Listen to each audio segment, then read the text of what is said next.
Just kidding. Okay. Hi guys and welcome back to my channel. Today I have a very special interview for you with Gino Emnes. Hey. He's amazing. He's an amazing artist and I think you guys should know about him. So I have a lot of questions. Alright. Fire away. Alright. So first, do you have like an artist name? Gino Emnes. Oh wow, that was kind of surprising. And where did you get your training from? I actually studied in Holland. I was born and raised in Holland, in the Netherlands. My mother's from Aruba, my father from Suriname, Caribbean, South America. Yeah, I got in Amsterdam, Lucia Martas. Well, actually, you want a whole story? Yes. Like deeper story? Please. I started when I was 12, the conservatory. Did that for 2.5 years. I was a bit shorter, a bit chubbier for them. And then I had to finish, leave school. And then I studied tourism, finished that. And then at the age of 20, I started musical theater. Wow. In Amsterdam. Nice.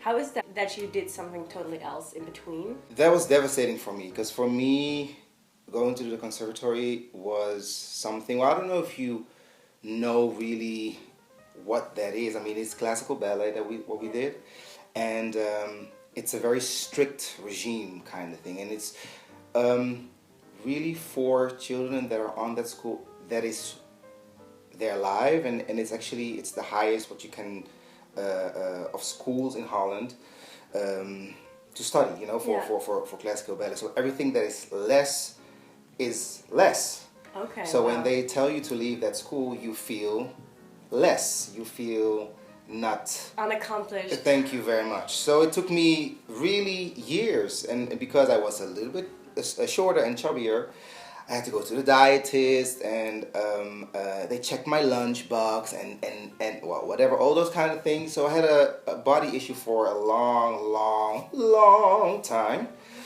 Yeah.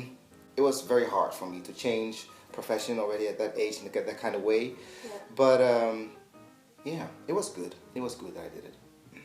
So Everything with that, happens for a reason. Yeah, that's true. But like with that hard start, what would you say, was that good for you now that you can look back on it? Definitely. Yeah? Everything happens for a reason definitely. It was very hard, but it gave me discipline. So now, how is it? You are right now performing in Germany in German. How is that for you? Sehr schön. No, it's I'm very grateful for that, for the opportunity. I've started in 2001 with Lion King, König der Löwe in Hamburg, and ever since I traveled, because there was such an amazing cast. It was really, I don't want to lie, but I think it was 54 people. I think 40 of us or 45 of us were foreign. We didn't speak German, and we just came together and studied or rehearsed this show that we didn't know, that we knew in English, but not in German. So it was very intense for us. Some of us did not speak even English nor German, so they had their own translator. And yeah, it was intense. It was very intense. And then I said, okay, I want to travel the world. I want to work. I want to see different cultures, because everybody came. They came from Cuba, Martinique, New Zealand, Australia, South Africa, and they all came, and they were talented. Like, they be singing and they be dancing and acting, and I was like, oh my God. They have in Romania black people. I didn't know they had black people. Of course, I mean ignorant, but like no, but like my God, you know, like they had so many talented people all over the world, and I wanted to travel, and I did that. Then I came back to Germany. Yes, I did. Then I went to Holland, back to Holland again, and since 3-4 years, I'm back again. Wow. So how is that for you? I mean, you studied in Holland, and I think in Holland you speak a lot of English, right? Or, we do. Yeah. It's more common than here in Germany. Yeah, that's because television is in original language. So which is great. Therefore, if there's a German movie, we have people, the actors speak in their own language and we have subtitles. If it's an English movie, we have the people speak in English with subtitles, Spanish and whatever. So my mother always said if I had an English test, go upstairs and watch CNN. Yeah. Or German, then go upstairs and schau ZDF, what was it? Yeah. Just so that you get the feel of the language. Yeah. And how did you make the jump from dancer to singer to actor? You just did it, or? Yeah, because I never finished my musical theater school. I did first year, and then Joop van den Ende, who has state entertainment, came to my school because they were looking for Tyrone in Fame. Okay. And they couldn't find a black guy to play that character. And then they heard that there was a black guy, Lucia Martas, in the school, in the academy. I was a bit older at the time because, as I said, I started at the conservatory. Yeah. And then I did tourism. So at the age of 20, I was a bit older than my other classmates. He came and then he said he wanted to audition. And actually we were not allowed to audition at the school until the third year. Okay. But they said it's such a crazy opportunity, just go and see what happens. And I got the part, and history is history. Yeah, actually my first role that I ever did, dancing, singing and acting on stage, was Tyrone. I got the lead, and I just jumped and swam. Awesome. That's what I did. And yeah. That's amazing. And after that, what was the next? After that, I got Rent. Yeah. And then I did Rent, yes. And then I got, so I did König in Lion King in Hamburg. Yeah, and then I started. Awesome. That's great. So you just done it by learning and doing. Of course, I had my luggage, I had my baggage from the school, but never really finished musical theater school. Yeah. Can I ask you about, you said like body issue, can I ask you about that? Sure, no problem. Yeah, because at the age of 12, as we all know, we are in, starting puberty and stuff like that. I never danced before when I started the school, and all my classmates back in the day, as you know, classical trained people, ballet, they start in the age of 6. Yeah. I never heard of a plie. I didn't even know how to point my foot. Like I never did it. So for me to come to school and just getting all that information in the first year was a lot. Was a lot. I traveled because you had also foster parents, if you want to call it like that, people that live too far away from the school, like over 2 hours. They would advise you to live with people in the city of the area of the school. My travel was 1 hour 40 minutes, so my parents decided to come home every day. But I was 12 years old, so I traveled every day 1.5 hours, 140 minutes, and back. With all of that information, have your regular school. It was all in one building, so it's really conservatory. So you have your regular school, whether that is in the morning or whether that is in the afternoon, and you have your dance classes on a very, very high level. It was a lot, and like I said, my size, I stayed shorter a little bit longer than maybe other children, and I was, for them, because for a normal child I was perfectly normal, but for them I was maybe, let's say, 10 to 12 kilos heavier. You have to understand it's classical ballet, so they really... But still, I mean, come on. Yeah. Wow. Okay. So they told me to go to a dietist, and so I did. Of course, I had to go, and I was on a schedule, what I had to do and how much I had to lose, and my mother had to prepare this and this, and she was like, I am not preparing you 40 minus 48 minus cheese, whatever kind of thing, and no butter. You eat this because this is what I cook and this is what I make, so whatever. And then they would come and you would eat, you would have your lunchbox, and we would sit, and like a normal school, and then me, because everybody knew that I was they would come into my lunchbox and open my sandwich and see there was butter on it, or there was, like we have in Holland, hagelslag. Everybody knows that, hagelslag. It's like chocolate sprinkles. Oh my God. I love this one. And yeah, so they would be like, you're eating hagelslag. All right. So the next day, I would have in class, we'd do a plie, so we would do plies, and he would seriously take me from the side, get my skin, and say, do it now and go down. I can still hold it. It sounds, and I make it sound more dramatic. It's very dramatic, of course, but, is there a but? No, there's actually no but. It was at the time, I didn't even realize maybe at the time how difficult it was, because it was just something that we were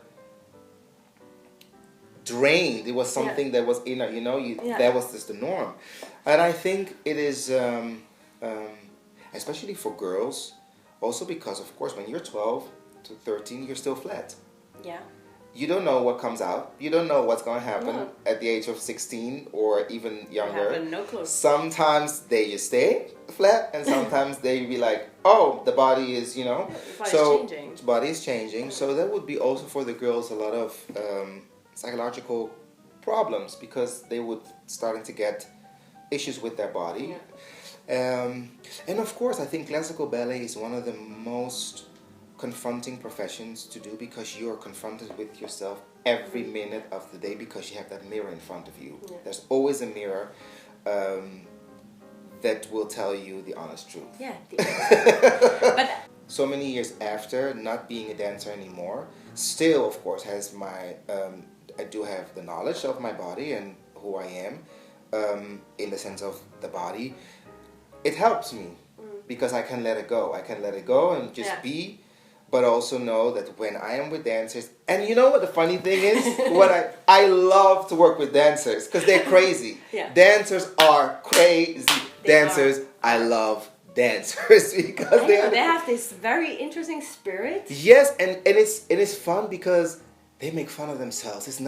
It's a funny thing because one hand, it is very confronting dancing, and it's very like, I need to be perfect, But on the other hand, we make fun of each other so much. You'd be like, that's ugly what you're doing. That's ugly. What is that? It's like always that kind of humor, which is fun because with singers and actors sometimes you'd be like, it's like, ooh, loosen up.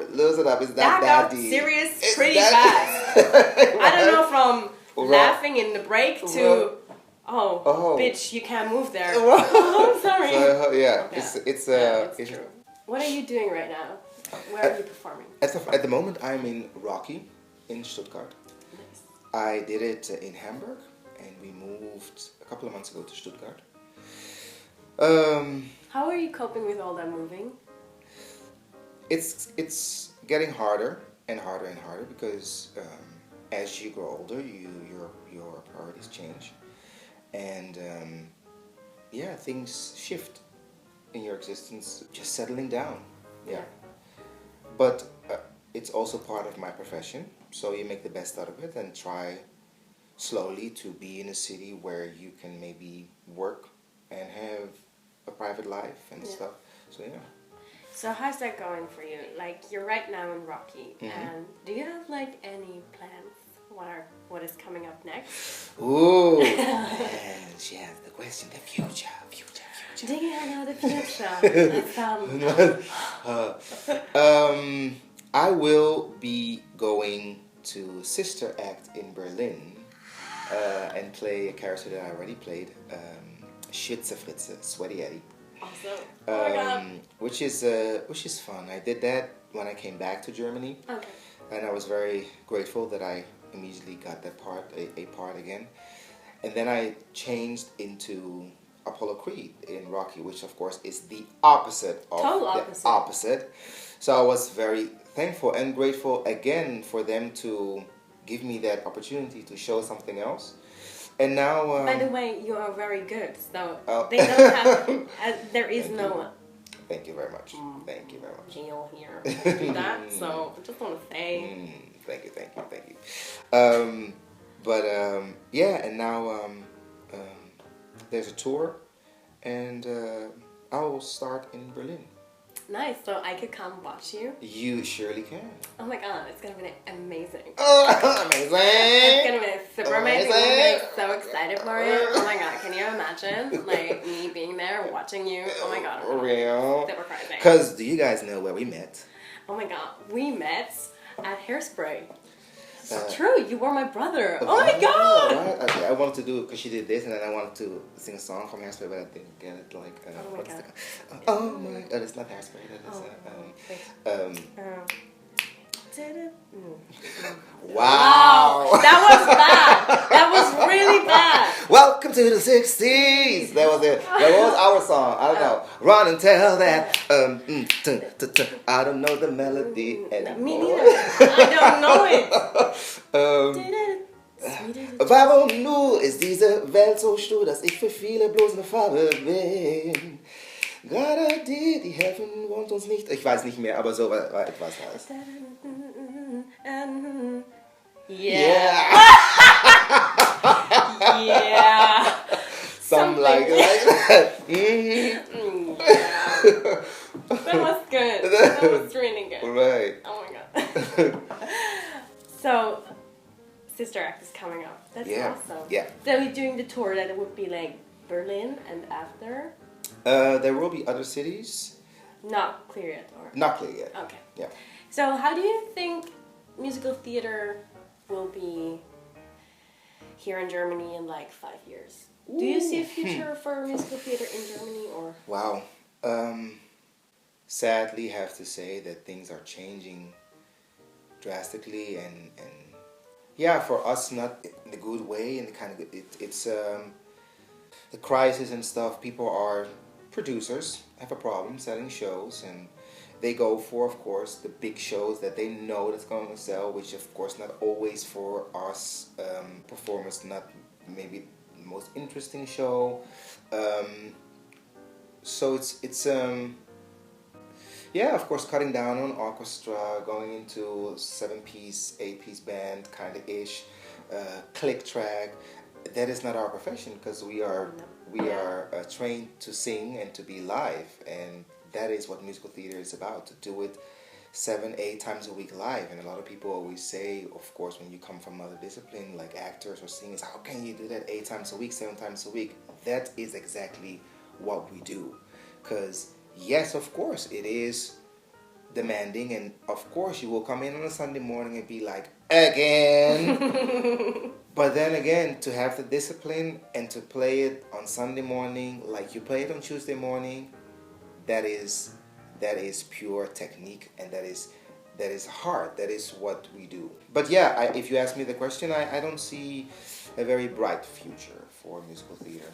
How do you see like yourself in Germany as a black male? Is that cool for you, or would you say sometimes it's difficult? Oh, I think, of course, in comparison to the States or West End, maybe London, you have more black people in general, talented, looking good. Y'all look good, my brother. Y'all look real good. And be singing and be dancing and everything. But there are less people here. But then, of course, there are also less shows. Yeah. So it's difficult to keep working. On the other hand, I work hard, and I worked hard to get my German down, to be as authentic in German as I can be as a foreigner. So yeah, and keep working on myself, that I also, because of course people say sometimes, yeah, there are less people, so therefore you get the job. It's not so nice. First of all, it's not so nice, because I hope I can sing a song. No. But it's yeah, of course it has pros and contras, you know. It's so yeah. I find it very hard in especially Vienna, Mm-hmm. for me as a black girl, and I never think about my color ever, because it's just not happening for me. It's just something I don't think about, because I think I'm a human being. Okay. I move around however I want to. Okay. You know, sometimes you get some racist stuff, but yeah, whatever. Yeah. I am black, so that is something that I do think of, and I'm aware of it, which is not always that good, but it's just because I come from, of course, my parents are both also black immigrants, so it's just the way that I've been raised, sadly enough, to sometimes, have these things where we know a lot of people, you have to work harder to get, that is something that a lot of us deal with. I do actually also have, in Vienna was my first time, not to get racial comments because that is a normal thing, but I do have to say that when I worked in Vienna for the first time, and that was with Wild Party, when I did Wild Party with Uwe Kröger and Anne Mandela and Sabina, Sabina, I, for the first time, read on a wall, big nigger house. And it was the first time that I read that on a wall, and I was like, wow. I find this very intense. Yeah, that is intense. So a nigger house means nigger out, niggers out.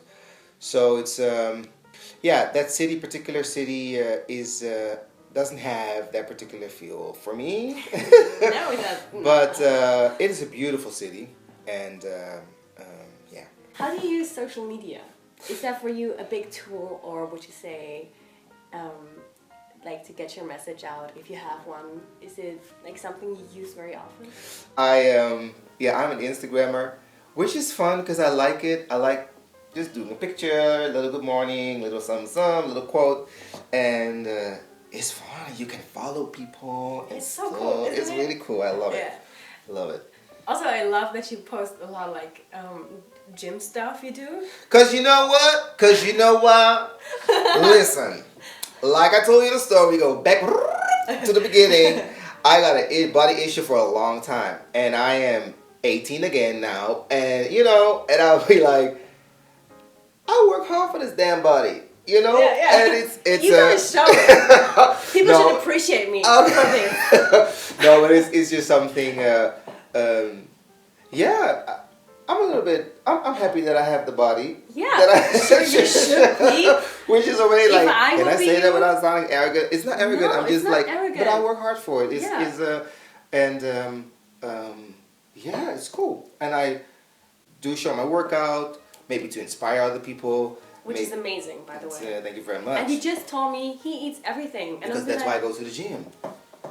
That's why I go to the gym. I work hard for the money. Yeah. But you eat everything. Well, kind of everything. I mean, when you turn 18 and a half, as I am now, you cannot eat everything. Like bread, I cut out kind of ish. I have my cheat days. I never had to, because every day was a cheat day for me. When I turned 18, now that I'm 18 and a half, you gotta watch it. I gotta watch it a little bit. I'd be like Sundays during the second show, like the 8th show of the week, the 7th show of the week, we all be like, chocolate, where's chocolate? I need chocolate. I need some sugar. Sometimes it starts already on Saturday night. Okay. Sometimes it starts Saturday night into the Wednesday. And what? And what? Yes. Yeah. But you're gonna reward yourself, right? Thank you. We work hard for the money. For the money. Yeah. No, but that's cool. I really appreciate your Instagram. Thank you very much. I am a great appreciator. I love to like your posts. I'm a I love to like. I'm a big liker. I gotta say, no, I think it's something for free. I can like for free. Why shouldn't I like something? Appreciate it. I totally appreciate it. I'd be Props to you because me too. And it's not like we're going back and forth, but like if her post or whatever, you be like, that's a fierce picture, girl. Like, you're looking good. Like, yeah, you're sounding fierce. Like, yes. There we go. We like that stuff. Okay. We think it's good. We like it. You like it? No, because why shouldn't I? It's goddamn for free. Hello. And it'd be like, sometimes there are like people following me, even people I know, be like looking at my Instagram, lurking, and they like a picture like 32 weeks ago, and I'd be like, and that's for my dog, and I'd be like, why? Statement. Yeah. But it's okay, huh? Let it go. So anyway, Yeah. I'm just dealing with this. I'm struggling with It's understanding okay. We all those have people. problems sometimes and issues. This is one of hers. Don't judge her, please. Don't judge her. 'Cause And we I mean, all have like, issues. this is such a first world problem. It is. So it is. Honey, we all carry our cross. Our own cross. So, you have a lot of tattoos, which are, by the way, amazing. As you can see on his Instagram. Was it ever like, did you ever get like knock cast or something? Or is there like... Not yet. I will, when I go to certain calls where I think, might not be, I will wear a long sleeve and cover it because they're all coverable. Yeah. So I will wear a long sleeve, and when I'm in the show and I have a short sleeve, then we're like, oh, I didn't know. But there's makeup. Because I had also during Rocky, I had in Hamburg, I had to cover them. In Stuttgart, I don't have to cover them anymore. But you have to cover them. Oh, okay. Yeah, they cover them with makeup. Oh. Was that a decision? It was a decision because this is a Buddha that I did in San Francisco, and here's my name, and I have here a flower, a lily flower, and here something written, and here something. Because it was not the character, which I understood. Okay. But in Stuttgart suddenly it was the character, which I liked. So awesome. So they made it for you. Yeah, right. It's just accepted it. Yeah. Awesome. Yeah. No, because I think sometimes maybe it could get in the way. Of course. Therefore, because I have a lot of things that I would like to do. Lately I'm playing like I would like to have my knuckles done, which is, I don't know why, but just one hand knuckles, that is, I don't know. It's amazing. But I would not do it now because I'm still working, and therefore for me, I cannot cover that. So when I come into an audition for whatever that is, if it's for a commercial or for a show or whatever, that would make a statement. Totally. Yeah. Or here, love, want to have here, but it's too obvious. I cannot cover it well enough for a live thingy, so I need to. If you have your knuckles done, I'm really thinking about what you gonna play then. Right. I love you. Yeah. I think you're gonna be the husband. The father. The boy next door. Yeah. That's totally. gonna be me. Yeah, totally. So no, but that's cool. And do you do any TV? I did in Holland, a little bit. In Germany, not yet. You should. Also ab jetzt reden wir Deutsch, weil Ja. Verstehst du? Also ich würde, wenn ich dich wäre, würde ich unbedingt. Also, I would really like to. So any agencies that see you now should call you, or? Please. Okay, good. Also, irgendeine Agentur in Deutschland, die sehr interessiert an Gino Absolut. ist. Würde ich sehr gerne machen wollen. Ihr habt seine Kontaktdaten, werden alle noch in der Subscription Box sein. Mhm. Nee, wirklich, sehr gerne. Das würde ich, macht Spaß einfach. Yeah. Just to do something else and keep it going. Yeah. You also teach, right? Yes. Or teached, I don't Yeah. know if you Yeah. still going. At the moment not, but I taught at the Joop Academy. Yeah. How was that? That was a lot of fun. I did like, I was kind of nervous and I didn't think, I was like, me? What do I have to give? The small little Gino again. What do I have to give to these people?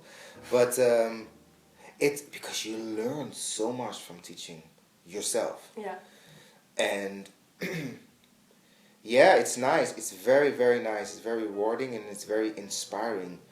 And to see that rawness or that I don't know.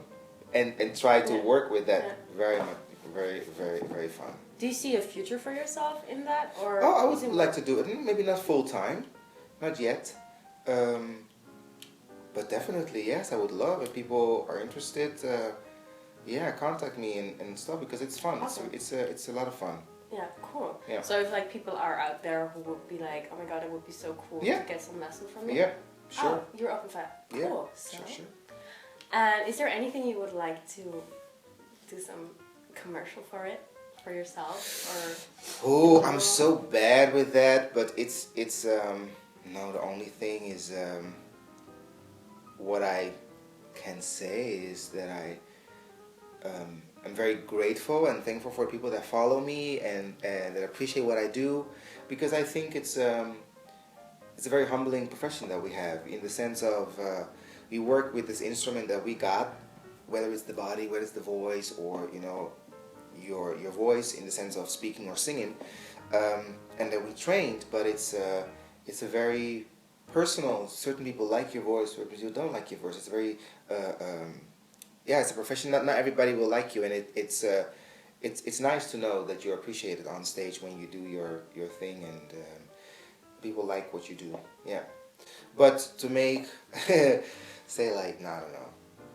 Just check me out. Come and check me out on Instagram. Just check him out. There's He's a awesome. fan site. 2 fans of mine made this fan site on Facebook, which is very, very cute and very much fun. Awesome. Yeah. Oh, I think we're done. I just want to say thank you. Okay, I'm gonna close it. I can't do it like that. Just want to say thank you. It was amazing having you here. No. Thank you very much for having me, or like I'm having you here in my show. You guys, if you want to follow him, you have his contacts, or like where you can follow him. Stalk him, he's really good. And by the way, likes don't cost you anything, just like his whole profile. It's very cool. And yeah. Thank you for having me. Thank you for watching. And if you want to subscribe to this channel, please just click subscribe and like this video, share it with your friends. And if you're an agency, or if you are people who are really interested in working with Gino, like lesson-wise, contact him. He's open for it. So my agent too. Agent Ray Rodriguez. Ray@RayRodriguezProductions.com. I'm going to just put that in the subscription box too, so you can just get it easy done. So that would be really cool, and I wish you the best of luck in your whole life and career-wise. Thank you very much. I wish it for you too. Have a nice day. Bye.